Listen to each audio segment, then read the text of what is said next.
ఈ వీడియోలో game changer మూవీకి అలానే డాక్ మహారాజ్ మూవీకి సంక్రాంతికి వస్తున్నాం అనే మూవీకి వీటన్నిటికీ ఎంత బడ్జెట్ పెట్టిండ్రు ఇంతవరకు అవి ఎంత కలెక్షన్ చేసినా మాట్లాడేసుకుందాం. ఫస్ట్ జనవరి 10కు గేమ్ చేంజర్ రిలీజ్ అయింది కాబట్టి ఇక్కడ నుంచి మొదలెడదాం. గేమ్ చేంజర్ మూవీ ప్రమోషన్స్ కానీ అలానే ఎక్స్పెక్టేషన్స్ కానీ బాగా పెంచేశాయి. ఎందుకంటే ఈ మూవీ వచ్చేసరికి ప్రమోషన్స్ ప్రకారంగా బాగానే వెళ్ళింది.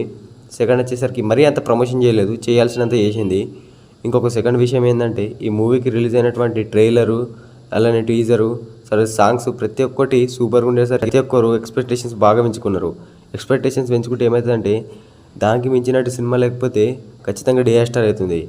అలానే ఈ మూవీ నాకైతే నచ్చింది, చాలామంది నచ్చలే అంటున్నారు. ఎందుకంటే అక్కడ శంకర్ గారి డైరెక్షన్ కాబట్టి బాగుంటుందని ఎక్స్పెక్టేషన్తో మెయిన్లు. అలానే చరణ్ ఆర్ఆర్ తర్వాత మళ్ళీ ఒక బ్లాక్ బస్టర్ కొడుతుందని నమ్మకం ప్రతి ఒక్కళ్ళు కలిగించింది కాబట్టి అక్కడ అంతా లేకపోయేసరికి మూవీ ఫ్లాప్ కూడా జరిగింది. మనం డిసైడ్ కావద్దు అప్పుడే ఫ్లాప్ అయిందని. కానీ మూవీ గురించి తర్వాత మాట్లాడేసుకుందాం. ఎందుకంటే ఫస్ట్ డే కలెక్షన్ 186 కోట్లు కలెక్షన్ రావడం జరిగింది. కానీ ఇది ఎవరు కూడా నమ్ముతలేరు. ట్విట్టర్లో ఫేక్ కలెక్షన్స్ అని ట్రెండ్ చేయడం జరిగింది. అంటే ఇక్కడ ఇది కలెక్షన్ చేయొచ్చు 186 కోట్లు, కానీ చాలామంది నమ్ముతలేరు.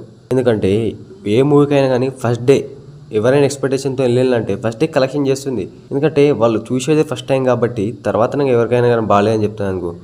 అందుకే ఈ మూవీ కనీసము ఒక 150 crores అన్న కలెక్షన్ చేస్తారు, కానీ ఎవరు నమ్మతలేరు. ఇంత కూడా కలెక్షన్ చేసిందని నమ్మాలా. ఇప్పుడు పుష్ప సినిమా 294 కోట్లు కలెక్షన్ చేసినట్టు నమ్మిళ్ళు. అలానే ఈ మూవీ కలెక్షన్ చేసిందంటే కూడా నమ్మచ్చు కదా. ఇప్పుడు 294 కోట్లు అంటే దానికి బెనిఫిట్ షోస్ ప్రీమియర్ షోస్ ఉన్నాయంటారు. దీనికి లేకపోతే ఇంత కలెక్షన్ చేసింది నమ్మచ్చు కదా. First day attack. ఇప్పుడు సెకండ్ డే కలెక్షన్ ఫేక్ అంటే మనము దానికి కరెక్ట్గా ఆన్సర్ ఇవ్వచ్చు. ఎందుకంటే మూవీ బాగాలేదంటున్నారు, ఇంతమంది ఎట్లా వేయను, ఇంత కలెక్షన్ ఎట్లా వచ్చినా అని అడగచ్చు. అదే ఫస్ట్ డే ప్రతి ఒక్కరు ఫస్ట్ డే పోతారు కాబట్టి కలెక్షన్ అనేవి ఆటోమేటిక్గా వస్తాయి కదా. నేను ఆ టైంలో మాట్లాడుతున్నా. అప్పటి నుంచి ఇప్పటి వరకు వాళ్ళు ఎటువంటి అఫీషనల్ కలెక్షన్ అనేది రిలీజ్ చేయలేరు, ఆడికే ఆపేశారు. అలానే సెకండ్ డాక్ మహారాజ్ మూవీ. ఈ మూవీకి రిలీజ్ కాకముందు అంత ఎక్స్పెక్టేషన్స్ లేవు. ఇది రిలీజ్ అయిన తర్వాతనే చాలామందికి దీని మీద హోప్ పెరిగి సినిమాకి వెళ్ళింది తప్ప అంతకుముందు ఈ సినిమాకి వెళ్దామని ఎవరు కూడా ప్లాన్ వేసుకోలేరు. గేమ్ చేంజర్కి వేసుకున్నారు, సంక్రాంతికి వస్త్రం అనే సినిమాకి వేసుకున్నారు తప్ప దీనికి వెళ్దామని ఎవరు కూడా అనుకోలేరు. కానీ వచ్చేసరికి ఆ రెండింటికి మించి ఈ సినిమా ఉందని అర్థమైపోతుంది మనకు. ఎందుకంటే ట్రైలర్ కానీ టీజర్ కానీ అంతగా ఎవరికి అట్రాక్ట్ చేయలేదు, ఎక్స్పెక్టేషన్స్ పెంచలేదు, ముఖ్యంగా ప్రమోషన్స్ కూడా చేయలేరు. ఏం సినిమా మీద నమ్మకంతో ఎడిషన్లో కానీ మూవీ బ్లాక్ బస్టర్ అయిపోయింది. ఈ మూవీకి బడ్జెట్ 100 కోట్లు పెట్టడం జరిగింది. ఆ గేమ్ చేంజర్ మూవీకి 450 నుంచి 500 కోట్ల బడ్జెట్ పెట్టారు. అలానే దీనికి 100 కోట్ల బడ్జెట్ పెడితే ఫస్ట్ డే కలెక్షన్ వచ్చేసరికి 56 కోట్లు రావడం జరిగింది. సెకండ్ డే కలెక్షన్ 74 కోట్లు రావడం జరిగింది. థర్డ్ డే కలెక్షన్ 92 కోట్లు రావడం జరిగింది. ఫోర్త్ డే కలెక్షన్ 105 కోట్లు వచ్చి పెట్టిన బడ్జెట్ని రికవర్ చేసేసింది. అంటే ఇంకా నడుస్తుంది. ఓన్లీ సంక్రాంతి టైంలో నేను ఇంతకుముందు ఒక వీడియోలో షార్ట్ వీడియోలో చెప్పిన సంక్రాంతి అయిపోయేసరికి చాలు దీన్ని పెట్టిన బడ్జెట్ రికవర్ అయిపోతుందని. ఇప్పుడు మనం ఒక మూవీ గురించి మాట్లాడుకుంటున్నామంటే ఫస్ట్ ఆ మూవీకి ఎంత బడ్జెట్ పెట్టిండ్రు, ఇంతవరకు ఎంత కలెక్షన్ చేసింది అనేది మాట్లాడుకోవాలి. ముఖ్యంగా ప్రొడ్యూసర్కు లాస్ కావద్దంటే ఫస్ట్ పెట్టిన బడ్జెట్ వచ్చేయాలి. ఆ తర్వాత ఎంత కలెక్షన్ చేస్తుంది అనేది తర్వాత విషయం. పెట్టిన బడ్జెట్ వచ్చేయాలి. పెట్టిన బడ్జెట్ అయితే వచ్చేసింది కదా. ఎటువంటి ప్రమోషన్ లేకుండా ఎంత కలెక్షన్ చేసిందంటే ఈ మూవీ గ్రేట్ అని చెప్పాలా. ఎందుకంటే ప్రమోషన్స్ లేకపోతే ఎంత మంచి సినిమా కానీ ఫ్లాప్ అయిపోతుంది. ఎందుకంటే ఎక్కువ మంది ఎలా అంటే ప్రమోషన్స్ చేయాలి. అలానే థర్డ్ సంక్రాంతికి వస్తున్నాం అనే మూవీ. ఈ మూవీ పెట్టినట్టు ఎక్స్పెక్టేషన్స్ ఏ మూవీ పెట్టలేదు, కానీ దానికి మించి ఉంది. ఇప్పుడు ఎక్స్పెక్టేషన్స్ పెంచట్లో తప్పలేదు, కానీ దానికి సమానంగా ఉండాలి. ఒకవేళ సమానంగా లేకపోతే గేమ్ చేంజర్ మూవీలకి అవుతుంది. అదే సమానంగా ఉంటే దానికి మించి ఉంటే సినిమా స్టోరీ సంక్రాంతికి వస్తున్నాం అనే మూవీలకి అవుతుంది. ఈ మూవీకి ఎంత ప్రమోషన్స్ చేసిండ్రు, ఏ షోలో వదలలేరు. ముఖ్యంగా ఫ్యామిలీ ఆడియన్స్ను ఆకట్టుకున్నారు. ఇప్పుడు అర్థమవుతుందా, సంక్రాంతికి వస్తున్నాం అనే మూవీ ఫ్యామిలీకి సంబంధించింది కాబట్టి వీళ్ళు టీవీ షోలకు వాటికి వీటికి వెళ్ళి ప్రమోషన్స్ చేసుకున్నారు. టీంతో కూడా ప్రమోషన్స్ చేయించిండ్రు, సోషల్ మీడియాలో కూడా ప్రమోషన్ చేయించిండు, ప్రతి సాంగ్కి ప్రమోషన్ చేయించిండు. అంతేకాకుండా సాంగ్స్ కూడా హైలైట్ ఉన్నాయి. మూవీకి స్టోరీ దమ్ము ఉందంటే ఎన్ని ప్రమోషన్స్ అనేయచ్చు. అలానే దమ్మి ఉన్న నమ్మకంతో నా సినిమా కూడా అలానే ఉండాలి. సంక్రాంతికి వస్తున్నాం అనే సినిమా రిలీజ్ అయిన తర్వాత ఏడవు నెగిటివ్ టాక్ లేదు, ప్రతి చోట ఫాస్ట్ టాక్ ఉంది. ఆ దాంతోనే బాగా కలెక్షన్స్ కూడా రాబట్టింది. మూవీకి ఫస్ట్ డే కలెక్షన్ వచ్చేసరికి 46 కోట్లు వస్తే సెకండ్ డే కలెక్షన్ వచ్చేసరికి 77 కోట్లు వచ్చింది. అంటే థర్డ్ డే కలెక్షన్ లోపే, అంటే ఈ రోజు లోపే నిన్న అయిపోయింది కదా, ఈ రోజు రిలీజ్ అవుతుంది ఎంత వచ్చింది అనేది. అక్కడ డాక్ మహారాజ్ మూవీ కూడా కొద్దిగా నెగిటివ్ టాక్ వచ్చింది, కానీ సంక్రాంతికి వస్తున్నా అనే మూవీకి ఎక్కడ కూడా నెగిటివ్ టాక్ రాలేదు. ఇప్పుడు ఈ 3 మూవీస్ గురించి మాట్లాడుకుంటే గేమ్ చేంజర్ మూవీ బాగానే ఉంది, అలానే డాక్ మహారాజ్ బాగానే ఉంది. ఇవి రెండుకి మించి సంక్రాంతికి వస్తున్నా అనే మూవీ ఉంది. ఎందుకంటే ప్రతి ఒక్కరు సంక్రాంతికి విడివిడిగా వెళ్ళాలనుకోరు, ఫ్యామిలీతోనే వెళ్ళాలనుకుంటారు. ఫ్యామిలీతో వెళ్ళే మూవీ ఏది ఫస్ట్ సంక్రాంతికి వస్తున్నా అనే మూవీ, సెకండ్ వచ్చేసరికి డాక్ మహారాజ్ మూవీ, తర్వాత గేమ్ చేంజర్ మూవీ.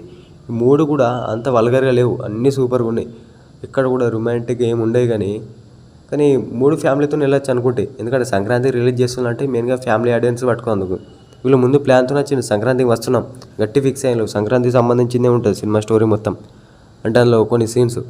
అలానే ఇంకోటి ఏంటంటే సంక్రాంతికి వస్తున్నాం అనే టైటిల్. ఇప్పుడు గేమ్ చేంజర్ మూవీ వాళ్ళు అలానే డాక్ మహారాజ్ మూవీ వాళ్ళు ప్రమోషన్స్ చేసుకున్నా సరే అక్కడ ఒక మాట అంటారు, ఈ సంక్రాంతికి వస్తున్నామని. సంక్రాంతికి వస్తున్నామంటే అది ఆటోమేటిక్గా వీళ్ళ టైటిల్ ప్రమోట్ అయిపోతుంది. వీళ్ళ ప్లాన్ అనిల్ రావుపూడి గారి ప్లాన్ ఇది. ఇక్కడ డైరెక్టర్ గారు గట్టిగా పకడ్బందీగా ప్లాన్ చేసి వచ్చారు, మీకు అర్థమవుతుందా? ఇలా ఒక స్టోరీని పట్టుకొని గట్టిగా దిగిండు కాబట్టి సంక్రాంతికి వస్తున్నామని గట్టి కొట్టేసుకొని వెళ్ళిండు.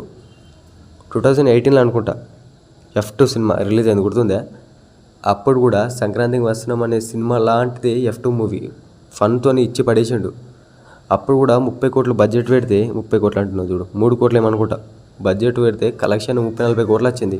అప్పుడు కూడా అనిల్ రావుపూడి గారే అలానే వెంకీ మామ గారే, అంటే వీళ్ళిద్దరు కాంబోలో ఒకప్పుడు కూడా హిట్ కొట్టిండ్రు. అప్పుడు మీకు ఇంకో విషయం తెలుసా, వినయ విజయరామ మన చరణ్ తీశారు, అలాంటి సెకండ్ ఎన్టీఆర్ కథ నాయకుడు అనేదాన్ని మన బాలయ్య బాబు గారు తీశారు. F2ను మన వెంకీ మామ తీశారు. అప్పుడు బ్లాక్ బస్టర్ మూవీ అయింది F2 మూవీ. సెకండ్ వచ్చేసరికి ఆ రెండు కూడా ఫ్లాప్ అయినాయి, డిజాస్టర్ అయిపోయినాయి, ఫ్లాప్ అయిపోయినాయి. అప్పుడు కూడా గట్టి కలెక్షన్ రాబట్టింది F2 మూవీ, అంటే అనిల్ రావుపూడి గారి. ఇప్పుడు కూడా వీళ్ళే చూసినావా, వీళ్ళ సినిమాలు ఇద్దరు కాంబోలో వస్తే అవి కామెడీ మాత్రం సూపర్ అసలు. అలానే చాలామంది F3 మూవీ ఫ్లాప్ అయింది అంటున్నారు, కానీ ఫ్లాప్ కాలేదు, అది పెట్టిన బడ్జెట్ రికవర్ చేసింది. ఇది చాలామంది తెలియదు. అలానే నేను ఛానల్ కొత్త వస్తే సబ్స్క్రైబ్ చేసుకోండి, పక్కకున్న గంటను ఆల్లో పెట్టుకోండి. ఇంకో విషయం, ఇప్పుడు ఈ మూడిట్లా ఏది బ్లాక్ బస్టర్ మూవీ అంటే నేను చెప్పేది ఫస్ట్ సంక్రాంతికి వస్తున్నా అనే మూవీ, సెకండ్ వచ్చేసరికి Daaku Maharaaj movie, third game changer movie. Game changer movie కూడా బాగానే ఉంది, నెగిటివ్ ఇది ఎక్కువ రావడం వల్లనే దానికి ఉన్న కలెక్షన్స్ అన్నీ తగ్గిపోతున్నాయి, మెయిన్గా థియేటర్లు అన్నీ విడిపోతున్నాయి. ఇప్పుడు మీరు బుక్ మై షోలో చూడండి, సంక్రాంతికి వస్తున్నా అనే మూవీకి ఇప్పటికీ టికెట్స్ ఫుల్ ఉన్నాయి, సీట్లు మాత్రం ఎక్కడ కూడా ఖాళీగా లేవు, అర్థం చేసుకోండి. అలాంటి డాక్ మహారాజ్ మూవీ. కానీ గేమ్ చేంజర్ మూవీకి ఎవరు కూడా టికెట్స్ బుక్ చేసుకుంటలేరు. నేను ఏదో కావాలని అంటలేను, కావాలంటే మీరే చూడండి. నాకు మూవీ నచ్చింది, ఇంకెవరికి నచ్చలేదంటే వాళ్ళ ఇష్టం, కానీ ఎవరి ఇష్టం వాళ్ళది. దీనిపైన మీరు ఏమనుకుంటున్నారు, మీకు ఏ మూవీ నచ్చిందో కింద కామెంట్ పెట్టండి. మీరు ఏది సంక్రాంతి విన్నారనుకుంటున్నారో అది కూడా కామెంట్ పెట్టండి. అలానే మీ ఫ్రెండ్స్కి షేర్ చేయండి.